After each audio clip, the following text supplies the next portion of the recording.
Ya. Oke, saya coba masuk ya, masih pakai handphone dan pakai laptop. Ini belum masuk.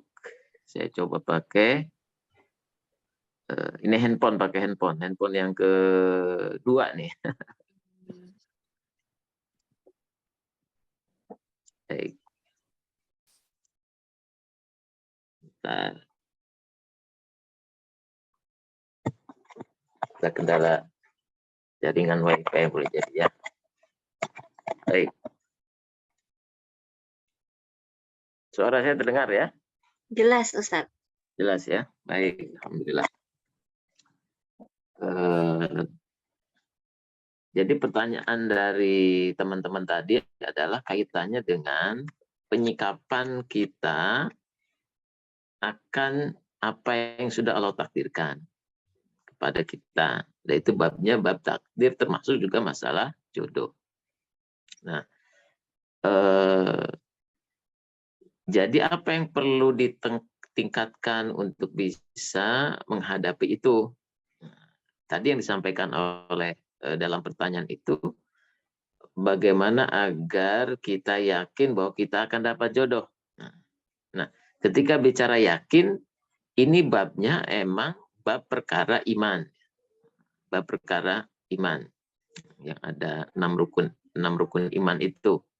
Salah satunya al-imanu biqadrihi khairihi wa syarihi. Iman kepada qadar Allah, baik itu baik maupun buruk bagi kita. Baik itu sesuai dengan harapan maupun tidak sesuai dengan harapan. Nah, yang akan menjadikan tenang itu karena orang fokus kepada imannya atau mengaktifasi imannya. Di tengah harapan-harapan, keinginan-keinginan yang ada pada manusia. Baik, ini di laptop baru masuk lagi nih tadi ya.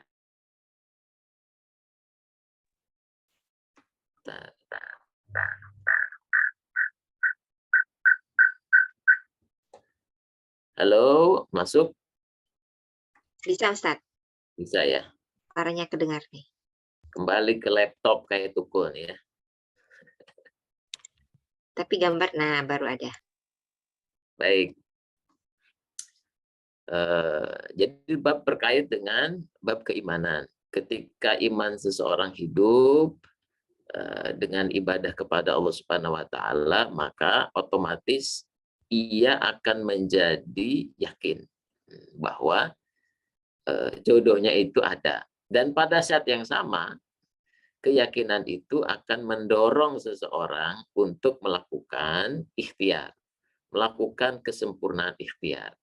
Nah, dan ketika sesuatu itu belum juga ia dapatkan, apapun itu, maka yang akan terjadi kepada jiwa seseorang itu adalah apa yang kita sebut dengan ridho.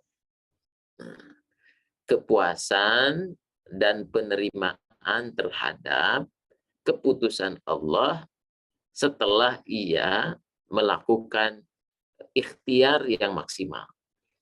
Maka diberikan ridho.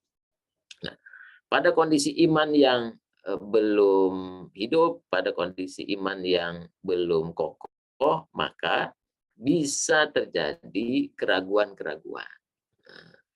Bisa terjadi kecemasan-kecemasan. Kok saya sudah berdoa, kok saya sudah ikhtiar, kok saya sudah melakukan berbagai macam jalan, tapi belum kelihatan hasilnya, belum kelihatan tanda-tanda bahwa doa saya, ikhtiar saya akan berbuah hasil yang diharapkan. Nah, ini perkara itu akan terjadi pada setiap kita dalam keinginan dan harapan-harapan yang kita lakukan setiap hari. Maka oleh karena itu kita mesti memandang terhadap pengaturan Allah atas seluruh alam raya termasuk pada kita. Maka ketika hati melihat kepada pengaturan Allah itu, kepada qada-qadar Allah itu, dengan berbaik sangka kepada Allah, maka fa insya Allah kita akan menjadikan ikhtiar itu sebagai jalan ubudiyah kita kepada Allah Subhanahu wa taala. Jadi kita akan memandang semua proses ta'aruf yang dijalani, 1, 2, 3, ikhtiar yang dijalani, channel-channel, jalur-jalur terkait dengan ta'aruf ini, kita akan merasa itu bagian dari kesempurnaan saya untuk mengabdi kepada Allah Subhanahu wa taala. Karena apa yang dilakukan itu adalah bagian dari perintah Allah Subhanahu wa taala, sesuatu yang Allah sukai, sesuatu yang Allah cintai. Nah, itu yang akan ia pandang. Memandang kepada pengaturan Allah, memandang kepada perintah Allah, memandang kepada balasan yang Allah berikan. Ketika dia memfokuskan kepada itu, maka ia akan terus-menerus mengikhtiarkan itu. Walaupun pada saat yang sama, takdirnya belum kesampaian. Itu yang mesti diupayakan.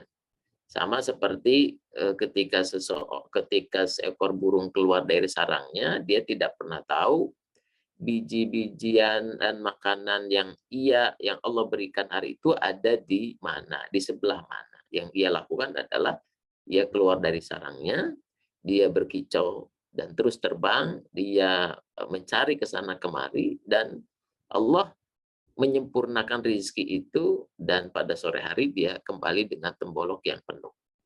Jadi fokusnya adalah fokus kepada satu, hatinya memandang kepada perbuatan Allah, kekuasaan Allah, janji dan jaminan Allah, dan pada yang sama tubuhnya digerakkan untuk maksud dan tujuan yang ia inginkan, dan ketika ia dimampukan oleh Allah Subhanahu wa taala untuk bergerak menuju sesuatu, mengikhtiarkan sesuatu, dan ia meyakini itu juga bagian dari pertolongan Allah Subhanahu wa taala.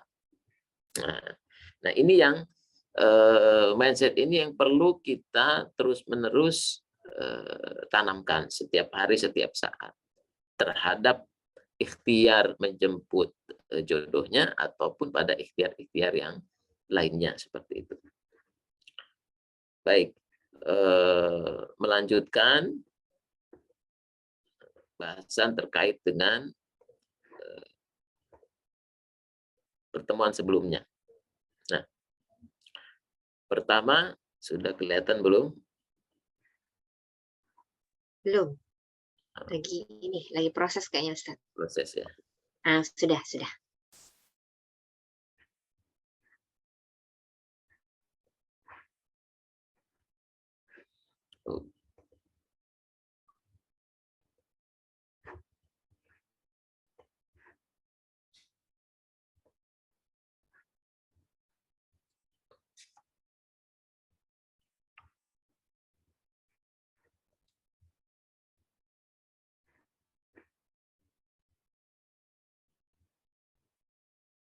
Oke. Baik. Kita akan fokus pada ayat yang sudah kita hafal bersama ya. A'udzubillahi minasyaitonirrajim wa min ayatihi, dan sebagian dari ayat-ayatnya, kebesarannya, kekuasaannya, kehebatan Allah Subhanahu wa taala. An khalaqalakum min anfusikum, bahwa Allah telah menciptakan kalian min anfusikum, dari diri kalian sendiri. Sudah kita bahas di surat An-Nisa bahwa Allah menciptakan min nafsin wahidatin, dari jiwa yang satu. Jadi pasangan satu jiwa. Jadi setiap orang punya pasangannya. Azwajan litaskunu ilaiha. Nah, dari pasangan satu jiwa ini boleh jadi dalam perjalanannya setiap manusia ternyata tidak menyempurnakan jiwanya pada kebaikan. Nah, kita ingat surat Asy-Syams. Qad aflaha man zakkaha wa qad khaba man dassaha. Sebelumnya Allah Subhanahu wa taala bersumpah dengan jiwa, wa nafsi wa ma sawaha, demi jiwa beserta penyempurnaannya. Jadi jiwa manusia itu udah sempurna di sisi Allah Subhanahu wa taala. Hanya ketika dia hadir di dunia ini, ada orang yang mensucikan jiwanya dan makanya ia menjadi orang beruntung. Dan ada orang yang mengotori jiwanya yang akhirnya ia rusak. Nah, perjalanan ada orang yang menyucikan jiwanya dan ada orang yang merusak jiwanya ini bisa akhirnya tetap berpasangan dalam kehidupan dunia ini seperti apa? Seperti Firaun dan Sayyidatina Asiyah. Bagaimana Firaun melakukan KDRT luar biasa, kekerasan, dihukum, disiksa istrinya di bawah terik matahari dengan siksaan yang luar biasa. Jadi Firaun, kalau istilah sekarang, Firaun melakukan KDRT yang luar biasa kepada Sayyidatina Asiyah karena tidak mengikuti perintahnya yang menyalahi tuntunan Allah Subhanahu wa taala. Firaun melakukan KDRT itu. Namun Sayyidatina Asiyah fokus kepada ubudiyahnya, pengabdiannya kepada Allah, sehingga ada satu kalimat doa yang diabadikan dalam Al-Quran. Rabbi binili baitan fil jannah. Ya Allah, buatkanlah untukku istana di surganya Allah Subhanahu wa taala.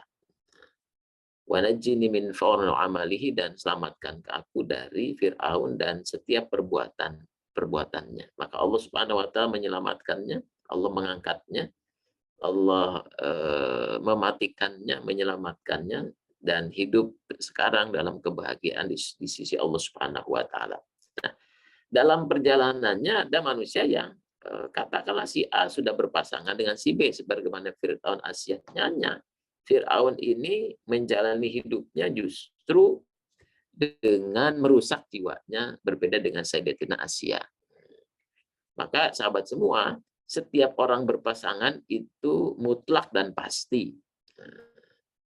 Iman kita merespon ini karena kita beriman kepada apa yang disampaikan Allah dan apa yang disampaikan oleh Rasulullah SAW. Nah, lalu kita beranjak kepada apa yang seharusnya terjadi ketika seseorang berpasangan. Yang harus terjadi adalah taskunu ilaiha. Mereka berdua, dimulai dari diri mereka sendiri, mereka harus menemukan ketenangan dari perbedaan-perbedaan yang ada pada jiwa mereka. Perbedaan ini bisa dalam konteks batin, bisa dalam konteks lahir. Perbedaan suku, perbedaan latar belakang keluarga, perbedaan pendidikan, perbedaan genetik, perbedaan potensi perilaku, dan sebagainya. Nah, mereka berdua harus sadar bahwa akan ada konflik-konflik yang terjadi di antara mereka. Maka mereka berdua harus menemukan titik keseimbangan terus-menerus bersama pasangannya. Jadi gejolak ini akan senantiasa terjadi. Tarik ulur, konflik, pertengkaran dalam berbagai macam skalanya itu akan terus terjadi. Nah, kesadaran ini mesti dibangun adalah kesadaran untuk litaskunu ilaiha, untuk saling menenangkan satu lain, menemukan titik seimbang sehingga mereka tenang satu sama lain. Maka di sini mesti dibangun tadi nilai-nilai yang sama, misi yang sama, dan itu dibangun dari komunikasi yang bagus antara kedua belah pihak. Litaskunu ilaiha. Nah, dari situ baru akan muncul wa ja'alna bainakum mawaddata warahmah, dan akan terwujud apa yang disebut dengan mawaddah dan juga warahmah. Inna fi dzalika laayatil liqaumin yatafakkarun. Sesungguhnya pada yang demikian itu terdapat tanda-tanda bagi orang yang berpikir. Artinya upaya untuk terus mengakses ilmu, pengetahuan, untuk bisa menjadikan pasangan ini sakinah, ya, ini mesti terus dilakukan. Wajalah bainakum mawaddata warahmah. Nah, Sakinah ini muncul, sakinah kan artinya ketenangan setelah ada gejolak. Gejolak itu faktornya tadi yang bisa sampaikan, bisa lahir, bisa batin. Nah, bisa aspeknya fenotip, luaran, atau juga di dalam dirinya secara psikologis. Nah, lalu apa kunci dari sakinah itu? Rasulullah Shallallahu Alaihi Wasallam menyampaikan bahwa kunci ra'sukul khair, kunci kebaikan itu adalah kemampuan untuk menjaga lisan. Kemampuan untuk menjaga lisan. Coba,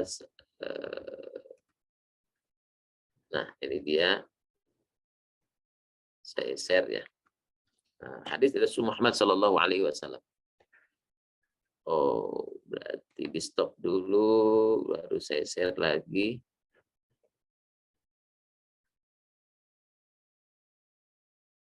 Nah, saya bacakan satu hadis dari Rasul Shallallahu Alaihi Wasallam. Belum muncul ya, coba kita share.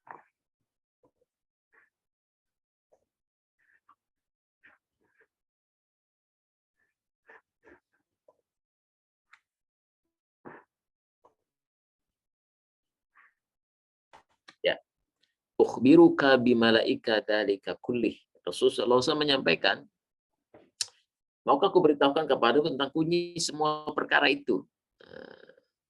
Qultu bala ya Nabi Allah. Iya wahai Rasul Sallallahu Alaihi Wasallam. Maka beliau memegang lidahnya. Fa'akhadha bilisanihi qala kuf 'alaika hada. Jagalah lisanmu. Jagalah ini. Faqultu ya Nabi Allah wa inna lamu'akhaduna bima tatakallamu bihi. Wahai Rasulullah, apakah kami akan disiksa, dituntut karena apa yang kami katakan?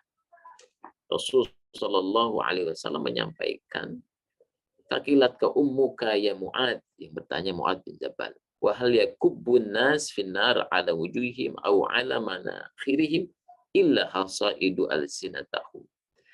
Adakah yang menjadikan orang menyungkurkan mukanya atau ada yang merebutkan batang hidungnya di dalam neraka selain ucapan lisan mereka? Dan kemampuan untuk menjaga lisan ini kemampuan utama untuk bisa mendapatkan sakinah. Jadi kemampuan menahan diri untuk tidak berkata-kata kecuali yang baik kepada pasangannya. Jadi tahan, jadi ketika ada ingin komen karena kecewa, karena kesal, marah, maka milikilah kemampuan untuk betul-betul menahan diri, keterampilan berkomunikasi. Nah, disinilah kunci dari sakinah yang saya maksud. Maka Rasulullah SAW menyampaikan salamatul insan fi hifzil lisan. Keselamatan manusia itu tergantung kemampuannya menjaga lisan. Alaika bitulisum, hendaknya engkau lebih banyak diam. Fa inna matrati syaitan. Nah, kenapa kemampuan menjaga lisan, diam terlebih dahulu ketika berkonflik, kecewa, marah, karena ada faktor luar. Fa innahu matrati syaitan. Sebab diam ini bisa menyingkirkan potensi setan yang datang ketika seseorang berkonflik antara suami istri. Wa'unalaka ala amrodi. Dan menolongmu terhadap urusan agamamu. Kenapa? Karena terkadang orang marah, suami istri, istrinya akan mengatakan, kembalikan aku ke rumah mertua. Atau suaminya mengatakan kalimat perceraian. Dan ini menjadi sesuatu yang lebih rumit nantinya. Dan ini bisa membuat urusan agama yang sudah Allah pertautkan dengan akad pernikahan menjadi ada di ujung tanduk. Juga Rasulullah SAW menyampaikan bahwa al-musliman salimal muslimuna min lisanihi wa yadihi. Muslim itu selamat, muslim lain dari lisannya. Pertama dari lisan, wa aidi, kemudian tangannya. Nah, biasanya terjadi KDRT pada suami istri itu dimulai dari perang lisan. Dan akhirnya salah satu di antara keduanya menggunakan fisik untuk mencelakakan, untuk melukai dari suami atau istrinya. Nah, maka Rasulullah SAW sampai menyampaikan man yadmanna li, barang siapa yang menjamin untuk kuma baina lihyaihi, di antara dua janggutnya, wa ma baina rijlaihi, dan di antara dua kakinya, adman lahul jannah, aku jamin atasnya surganya Allah Subhanahu wa taala. Maka kemampuan menjaga lisan ini adalah kunci dari as-sakinah yang kita harapkan dibangun dalam rumah tangga. Maka dalam proses ta'aruf, maka calon laki-laki maupun perempuan bisa bertanya kepada orang tuanya, kepada temannya, kepada gurunya terkait dengan bagaimana orang ini memiliki akhlak dalam perkara lisannya, kata-katanya. Kenapa? Karena ini yang akan menjadi kunci pilar as-sakinah yang ada pada orang itu yang akan dibangun bersama dengan Anda yang akan menikahinya. Dan dari kemampuan menjaga lisan ini secara batin, secara batin orang yang sakinah itu karena dia diam, maka diamnya itu secara fisikal dia mampu menjaga apa yang keluar dari lisannya, hanya kebaikan, kemampuan untuk menahan lisannya. Pada sisi hakikatnya adalah dia mampu diam 1000 bahasa terkait dengan kekurangan yang ada pada pasangan. Jadi sakinah lisan ini dia punya kemampuan tidak hanya menyerang, katakan merendahkan, menuntut, mengubar aib, tetapi pada yang sama dia secara hakikat ketika setiap hari, setiap pekan, setiap minggu dia melihat kekurangan pasangannya, maka dia terlatih, terampil, kokoh untuk menutup kekurangan pasangannya itu. Nah, dari situlah akhirnya sakinah itu bisa dibangun dalam hubungan antara suami istri. Nah, itu sakinah. Nah, nanti setelah sakinah itu terjadi, tentu dalam konteks komunikasi, memperbanyak kalimat sayang, memperbanyak kalimat yang diawali dengan tolong, maaf, terima kasih. Ada satu adab yang mesti diupayakan kepada suami istri ketika mereka memulai dari hari pertama rumah tangga yang dibangunnya. Nah, ketika ini kebangun, maka keterampilan ini akan mewujudkan waj'ala bainakum mawaddah. Maka yang muncul atas mereka adalah mawaddah. Mawaddah itu kemampuan untuk melihat kelebihan pasangannya. Jadi mereka fokus melihat kelebihan pasangannya. Maka mawaddah ini melahirkan kemampuan antara istri untuk berbagi kepada suaminya dan suami berbagi kepada istrinya. Nah, obrolan mereka akan menjadi sangat positif. Mereka berbagi ide, berbagi pendapat, berbagi nasihat, berbagi masukan, berbagi kritik yang membangun, berbagi harta, berbagi ilmu, berbagi peran, berbagi waktu, dan lain sebagainya. Karena mereka mengharapkan pasangannya ini bertumbuh kebaikannya, bertumbuh sisi lebihnya. Itu mawaddah.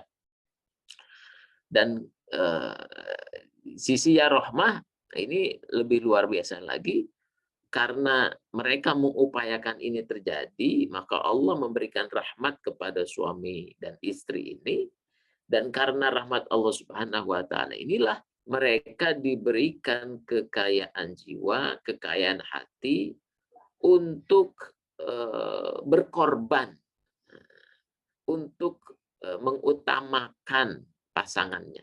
Nah, rahmat itu kan ketika terberi kepada seseorang, dia sudah tidak lagi melihat sisi lebih dan kurangnya. Kalau sudah rahmat itu, dia akan rela mengorbankan apapun kepada orang yang tadi ia tuju rahmat itu. Sampai pun ia harus mengorbankan dirinya. Maka rahmat ini adalah energi yang luar biasa, energi ulas kasih, belas kasih, yang menjadi karakter utama dari dinul Islam. Wa ma arsalnaka illa rahmatan lil alamin. Dan tidaklah engkau diutus ke muka bumi ini kecuali menjadi rahmat bagi sekalian alam. Dan kita bisa berkaca, bercermin kepada bagaimana rahmatnya Rasulullah SAW kepada kemanusiaan, kepada seluruh makhluk Allah Subhanahu wa taala. Rahmatnya sampai dunia akhirat terjadi.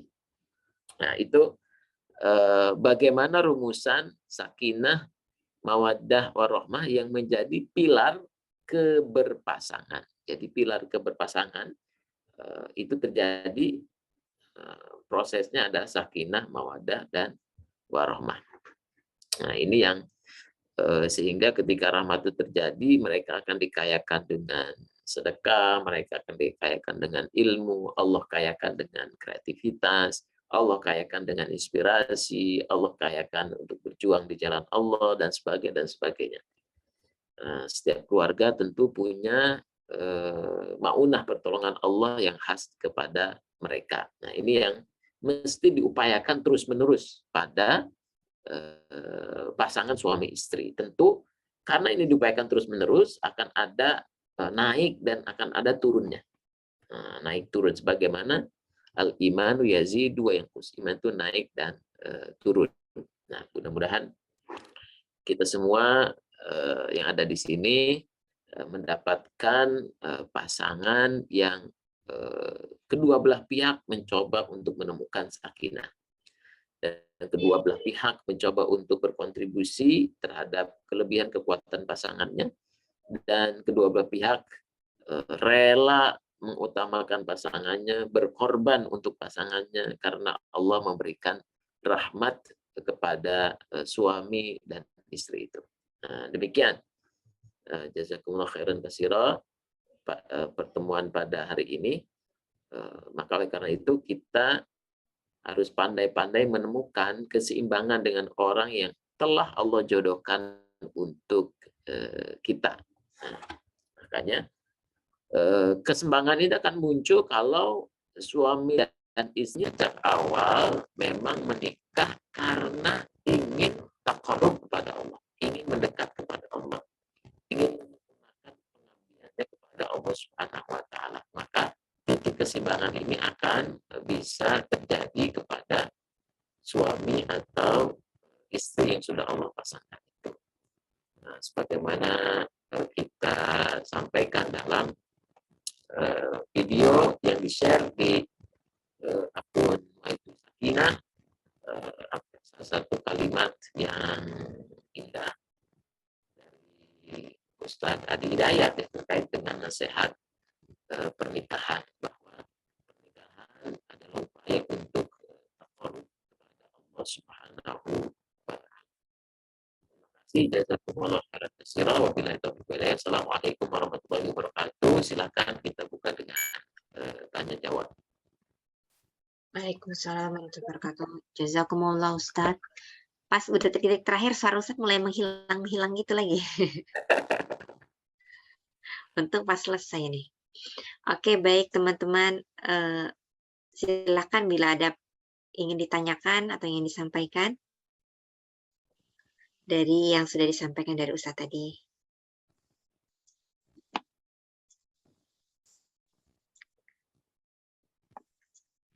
Ada? Teifa, ada yang disampaikan?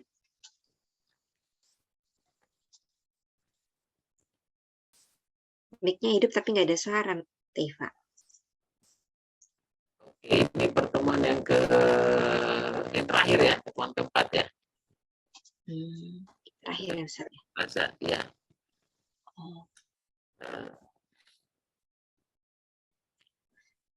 Pertemuan terakhir nih ternyata. Silakan. Kemarin teh yang nanya siapa ya? Yang lewat WA ke saya waktu itu.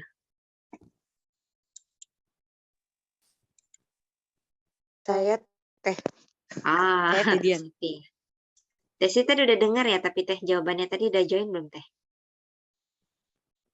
Sudah Teh, alhamdulillah Teh Dian. Terima kasih Ustadz Hasan, terima kasih Teh Dian. Iya, Masya Allah, jazakallah. Gimana Teh? Siti ada yang mau disampaikan? Atau ingin ditanyakan?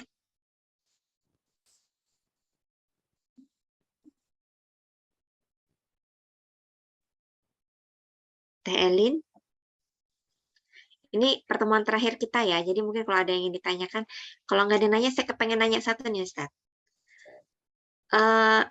Dari yang diskusi sebelumnya ya, untuk membedakan setelah orang nih sholat minta petunjuk nih, untuk membedakan yang mana menjadi waswas syaitan, yang mana menjadi petunjuk Allah gitu. Yang gimana gitu membedakannya Ustaz?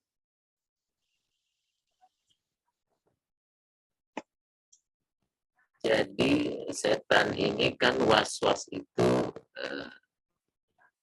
bisa terjadi pada dua hal. Satu, karena orang itu fokus kepada waktu dan peristiwa yang terjadi sebelumnya. Suara Ustaz agak ini ya Ustaz ya, agak kayak robot gitu. Nah, Oh, ini jadi kayak bergema. baik. Nah, ini baru jelas Ustaz. Jadi setan itu untuk memberikan was-was itu dia butuh prakondisi yang terjadi pada manusia itu. Pertama, orang itu tidak dalam keadaan ingat Allah. Itu pintu masuk syaitan terjadi. Orang itu enggak ingat kepada Allah. Berarti kalau dia tidak ingat kepada Allah, dia fokus kepada selain Allah pada saat itu. Fokus kepada selain Allah itu fokus kepada makhluk apapun itu. Fokus kepada dunia, fokus kepada orang. Nah, ketika orang itu lalai, pada saat itulah setan punya pintu masuk. Nah, berikutnya manusia itu akan menjadi lebih cemas karena fokus kepada makhluknya itu dia fokus kepada sesuatu yang sudah lewat. Peristiwa masa lalu, trauma masa lalu, kejadian masa lalu yang tidak mengenakan, yang membuat dia tidak nyaman, yang membuat dia tidak suka. Nah, disitulah setan menambah-nambah kecemasannya. Menambah-nambah. Nah, berikutnya juga karena dia memandang kepada masa lalu, berikutnya dia akan memandang kepada harapan-harapan dia, keinginan-keinginan dia di waktu yang akan datang. Nah, dikaitkan dengan keadaan dia saat ini. Maka setan akan menimbulkan ketakutan-ketakutan. Dalam Al-Quran, itulah pekerjaan setan, yakhafuna, dia memberikan ketakutan-ketakutan itu. Nah, apa yang harus dilakukan? Maka tadi hatinya dia fokus kepada Allah satu. Yang kedua, dia fokus kepada tindakan nyata yang akan dia lakukan dari harapan yang ada itu. Nah, dia lakukan tindakan-tindakan. Nah, kalau Agi melakukan rumus 3M, mulai dari hal yang kecil, mulai dari saat ini, mulai dari diri sendiri. Take action, dilakukan aksi itu. Supaya apa? Supaya tadi was-was syaitan tidak muncul. Nah, tentu dalam konteks aksi ini bisa juga aksi dalam pikiran seseorang. Kalau sekarang ada orang overthinking, katakan. Nah, dia harus punya keterampilan untuk berbicara dengan pikiran-pikirannya sendiri supaya tidak overthinking, yang melahirkan kecemasan, yang melahirkan ketakutan. Nah, dan fokus untuk melakukan aksi. Dan tentu pada yang sama, dia meminta pertolongan kepada Allah terhadap was-was yang terjadi itu. Yang pasti, inna kaida syaitani kana dha'ifa. Sesungguhnya tipu daya setan itu amatlah kecil, amatlah lemah dibanding dengan pertolongan Allah pada diri manusia. Nah, hanya manusialah yang mengizinkan setan untuk mengintervensi dirinya, jiwanya, dan hatinya. Wallahu a'lam bishawab. Seperti itu. Jazakumullah Ustaz. Jadi kalau misalnya sudah sholat, terus yang diyakininnya nggak lanjut, bisa jadi selama waktu itu dia memang masih dekat sama Allah, bisa jadi itu memang benar petunjuk ya Ustaz ya? Iya, iya. Oke, jazakumullah Ustaz. Baik teman-teman, masih ada yang ingin ditanyakan? Karena hari terakhir nih. Ayo Ustaz. Silakan. TI. Tedian. Assalamualaikum warahmatullahi wabarakatuh. Waalaikumsalam warahmatullahi wabarakatuh. Ustaz, mohon maaf tadi Ustaz menyampaikan bahwa ketika orang yang overthinking itu kan harus memiliki keahlian untuk dia tuh berdialog dengan pikirannya sendiri. Nah, itu bagaimana ya caranya Ustaz? Baik. Bagaimana dia berdialog dengan dirinya sendiri. Nah, Iya. Kalau teis hasil tes TV-nya apa? Thinking ya? Thinking apa? Iya benar. Thinking introvert. Thinking introvert. Thinking introvert. Makanya jadikan genetika thinking introvert ini sarana untuk berkomunikasi dengan Allah melalui pikiran-pikiran thinkingnya yang mendetail, yang ini, tetapi dari situlah jalan ia untuk berdialog dengan Allah Subhanahu wa Ta'ala. Jadi seorang thinking sama seperti saya kan akan berpikir terkait dengan banyak hal, berpikir terkait dengan sesuatu. Nah, pikiran-pikiran ini dituliskan, didefinisikan, disampaikan kepada Allah. Nanti Allah akan memberikan ilham, jawaban-jawaban terhadap pikiran-pikiran itu. Sehingga dari situ tinggal jawaban-jawaban itu dikaitkan dengan intention, niat TI sendiri. TIS niatnya mau kemana terkait dengan banyak hal ya, terkait dengan boleh jadi keluarga, terkait dengan anak, terkait dengan hubungan, terkait dengan pekerjaan. Intentionnya, niatnya ini mau apa? Nah, kenapa? Karena ilham yang diberikan Allah itu luas, sama seperti air hujan. Jadi Allah itu memberikan petunjuk itu sama seperti air hujan. Maka Rasulullah SAW menyampaikan air hujan itu diibaratkan rahmat Allah. Jadi ketika Allah memberi kepada kita, itu pemberiannya banyak, unlimited, selalu over gitu. Hanya memang yang membatasi pemberian Allah yang banyak itu adalah memang diri kita sendiri. Nah, gimana cara menampung itu? Maka terampillah untuk berniat, fokus dengan niatnya. Nah, ketika orang fokus dengan niatnya itu, maka si pikiran-pikiran dan ilham ini akan menguatkan, memberi jalan, memberi petunjuk kepada niatnya tadi. Innamal a'malu binniyat wa innama likulli imri'in ma nawa. Misalkan teis niatnya apa terkait dengan pekerjaan misalkan. Contohnya apa? Punya niat apa? Contohnya ya untuk cari rezeki, ya betul. Kemudian ya beribadah juga, beribadah. Oke, misalkan cari rezeki. Misalkan teis punya penghasilan 10 juta per bulan. Dan punya Amin ya intention, rabbal alamin. punya niat untuk 2 kali lipat, 20 juta.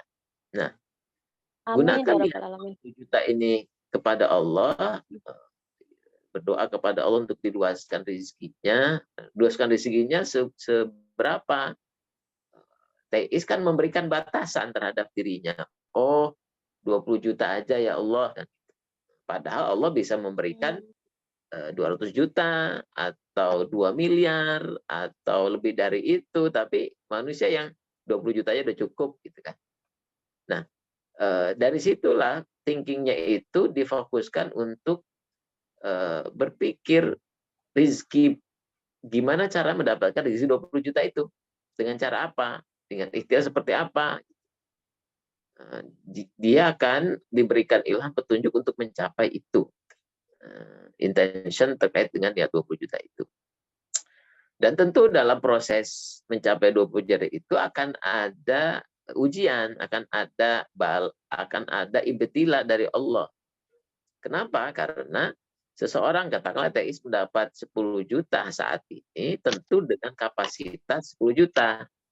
Tapi ketika ingin mendapatkan 20 juta, maka kapasitasnya mesti di scale up menjadi layak dapat 20 juta.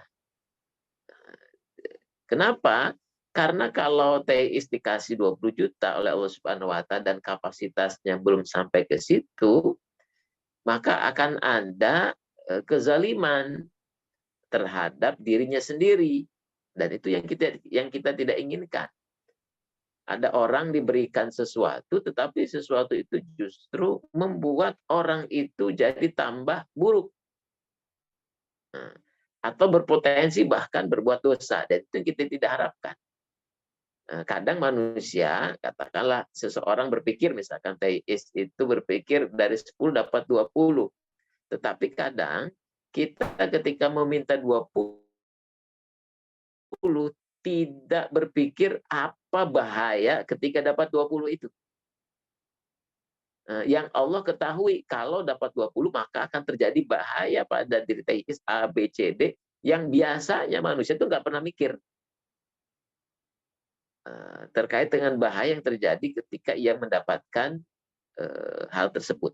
Makanya disinilah perlunya kita berdoa kepada Allah, memohon perlindungan sehingga apa yang kita inginkan dari niat-niat itu, misalkan di sisi finansial itu, tidak berubah menjadi malapetaka, tidak berubah menjadi bencana. Itu yang seringkali orang tidak pernah pikirkan. Ada orang yang naik jabatan, satu sisi boleh jadi dia senang, tapi dia nggak tahu bahwa ketika naik jabatan itu nantinya dia akan ketemu dengan siapa, akan bisa nggak dia mendapatkan intervensi dari atasannya, dia harus mendatangani proyek yang diminta fiktif dan lain sebagainya. Dia punya nggak kapasitas untuk tetap ada di jalan Allah dengan naiknya jabatan itu. Bukan berarti akhirnya dia tidak mau naik jabatan. Tetap aja, tetap naik jabatan, tetapi pada sama dia punya kesadaran untuk memohon perlindungan kepada Allah Subhanahu wa Ta'ala. Termasuk dalam urusan menikah. Kita punya niat menikah, kriteria menikahnya harus jelas. Makanya setelah pertemuan ini kan proses berikutnya proses berkolaborasi, sama-sama mengikhtiarkan untuk bertaaruf. Nah, niat dalam konteks ta'aruf dengan siapa, pasangan mana yang tuju itu mesti kita perjelas niatnya. Diperjelas dengan siapa, orang mana, dan sebagainya. Supaya kita memiliki kesiapan-kesiapan untuk bisa tadi menemukan keberpasangan dengan calon dalam proses ta'aruf yang kita jalani.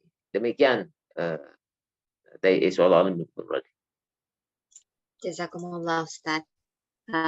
Ada yang lagi, yang lain mungkin ingin disampaikan? Ya, Assalamualaikum warahmatullahi wabarakatuh. Saya Teh Dian. Silakan. Ustadz dan Teh Dian, mohon maaf minggu lalu kurang sehat ya, jadi nggak ikut, jadi kayak ketinggalan ya. Alhamdulillah hari ini malam ini baru dari Semarang tadi langsung ikut pas nyampe. Alhamdulillah dapat ilmu banget dari Ustadz. Yang saya mau tanyakan Ustadz, ini tadi yang terkait apa sih namanya tentang keyakinan dengan Allah ya, selama ini kan selagi dalam masa penantian seperti ini saya selalu yakin sama Allah gitu loh, dengan apa kehendaknya Allah. Hanya pada saat ada tawaran proses ta'aruf, malah saya gimana caranya meyakinkan gitu loh, meyakinkan diri Ustadz, karena terus terang saya jadinya agak kurang pede atau apa, jadi meyakinkan bahwa benar-benar saya menyerahkan diri itu ke Allah gitu loh. Apapun nanti konsekuensinya kan kita nggak tahu hasilnya apa, karena ta'aruf sendiri seperti masih asing gitulah ya Ustadz ya, dibandingkan dengan orang yang kita sudah kenal. Baik buruknya kita serahkan ke Allah, bagaimana cara meyakinkan diri ya Ustadz. Itu aja. Jadi terima kasih Teh Husnu. Tadi pertanyaannya Teh Husnu sudah yakin, hanya statement hanya ini menunjukkan bahwa Teh Husnu belum memperjelas kriteria dengan siapa bertaruh. Oh iya, betul. Betul. Di situ yang perlu diperjelas. Jadi laki-laki mana yang dimintakan oleh Teh Husnu kepada Allah. Nah, di situ yang mesti diperjelas. Jadi iman itu bukan pasrah lalu tanpa ada aksi duniawihnya, ikhtiar duniawinya. Tetap harus ada, diperjelas. Maka justru karena imannya ini kuat, maka dia mendetailkan itu. Jadi ketika disampaikan laki-laki mana yang akan menjadi pasangan hidup saya, dia sudah jelas. Oh, laki-laki ini usianya katakanlah mesti range-nya 25-30. Atau laki-laki ini adalah saya akan pilih laki-laki yang bukan katakanlah Teh Husnu dari orang misalkan dari Pulau Jawa, di luar Pulau Jawa. Laki-laki ini ada laki-laki yang secara pendidikan saya inginkan kriteria pendidikan tertentu. Oke, laki-laki ini adalah punya kemampuan katakanlah membaca Quran yang baik dalam versinya Teh Husnu ya. Oke, laki-laki ini. Jadi kriteria itu memang diperjelas. Laki-laki ini. Dan tidak salah ya Ustadz ya. Kenapa? Maksudnya tidak salah ya bahwa kita ada duniawi, bukan duniawi, maksudnya kriteria seperti itu kan biasanya ya dalam proses itu kita sedikit menerima gitu loh Ustadz. Tapi kalau misalnya ada kriteria seperti itu sebenarnya nggak salah ya Ustadz ya, selagi bukan yang. Iya, itu harus, itu bukti dari keyakinan seseorang kepada Allah. Itu bukti dari husnuzonnya ia kepada Allah. Teh Husnu husnuzon kepada Allah bahwa saya akan dapat pasangan. Betul. Nah, bentuk husnuzonnya kepada Allah, maka Teh Husnul propose kepada Allah, saya pingin laki-laki kayak gini, 1, 2, 3.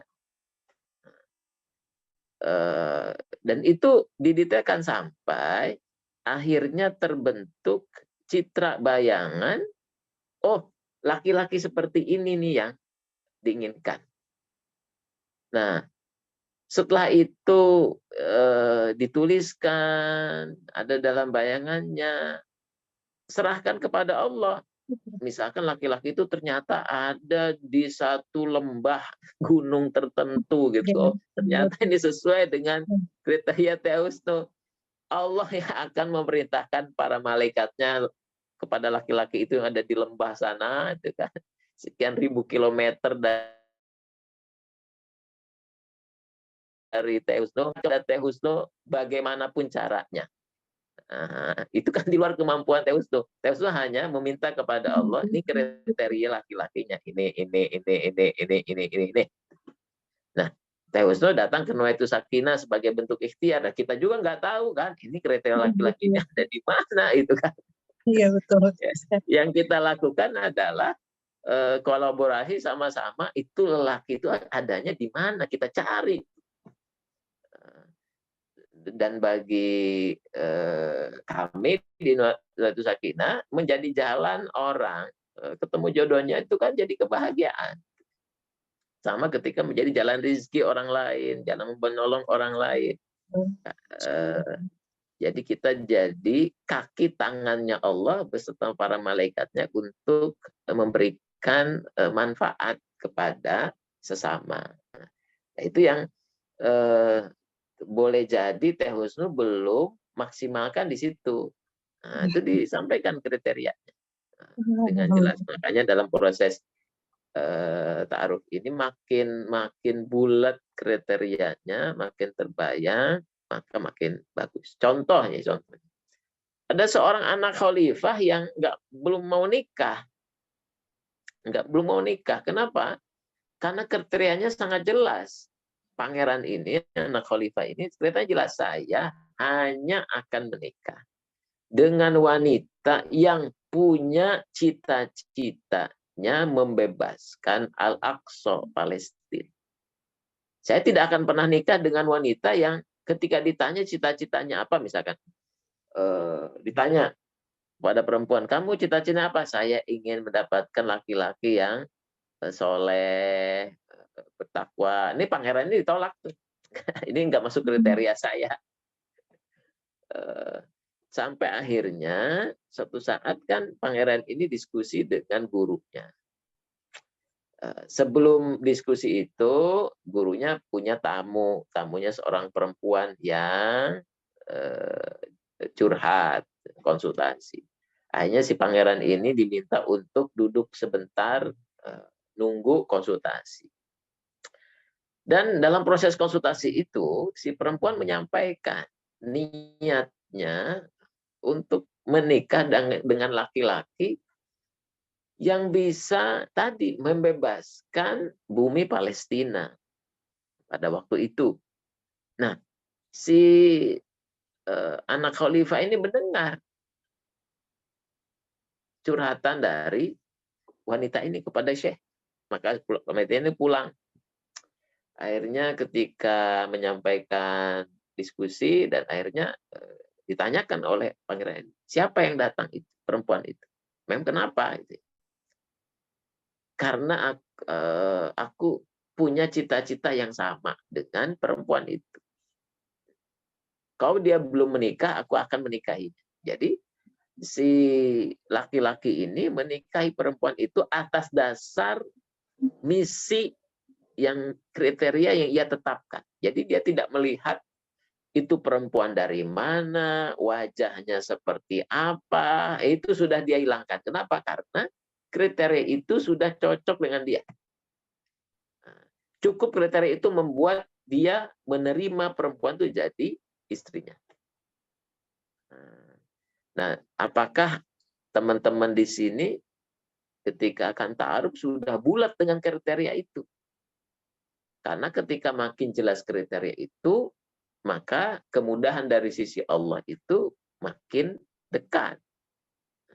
Tapi ketika kriteria itu masih belum bulat, itu tanda bahwa niatnya belum dibarengi dengan kesempurnaan ikhtiar dalam proses menentukan kriteria. Nah, itu yang dilakukan oleh teman-teman yang ada di sini dan yang akan dilakukan dalam proses ta'aruf nanti. Seperti itu. Terima Jazakumullah kasih. Ustaz. Jazakumullah khairan. Baik, Ustaz. Jazakumullah Ustaz. Terima kasih Ustaz. Ya. Teman-teman yang lain masih ada? Kalau tidak ada, kita mau tutup soalnya nih. Terika? Teh Siti? Baik. Alhamdulillah. Jazakumullah khairan atas kehadirannya pertemuan pekan ini. Jadi berikutnya sebagaimana disampaikan bahwa setelah 4 pekan ini maka nah ini dia pembelajaran moving group bagi yang berproses berikutnya dalam proses ikhtiar ta'aruf, maka akan panitia akan menghubungi teman-teman semua jika berkenan untuk mengikuti prosesnya, sekaligus dalam proses ikhtiar itu mengikuti program daily hijrah pada kurikulum Akademi Hijrah. Dan bagi yang melanjutkan, insya Allah tanggal 23 Oktober rencananya, bagi yang ada di wilayah Jabodetabek, kita akan melakukan pertemuan offline ya, pertemuan kopdar, insya Allah di daerah Duren 3, Jakarta Selatan, insya Allah pada tanggal 22 atau 23 Oktober, yang pasti hari Sabtu ya, hari Sabtu kita akan kopdar. Demikian. Jazakumullah khairan katsira. Terima kasih. Silakan diserahkan kembali kepada Teh Dian. Jazakumullah Ustaz. Tanggal 22 kalau Sabtu Ustaz. Oh, 22 Oktober. Ya, 22 Oktober. Terima kasih teman-teman yang sudah hadir. Ustaz mau ada penutupan nggak ini? Apa namanya itu? Closing statement nggak?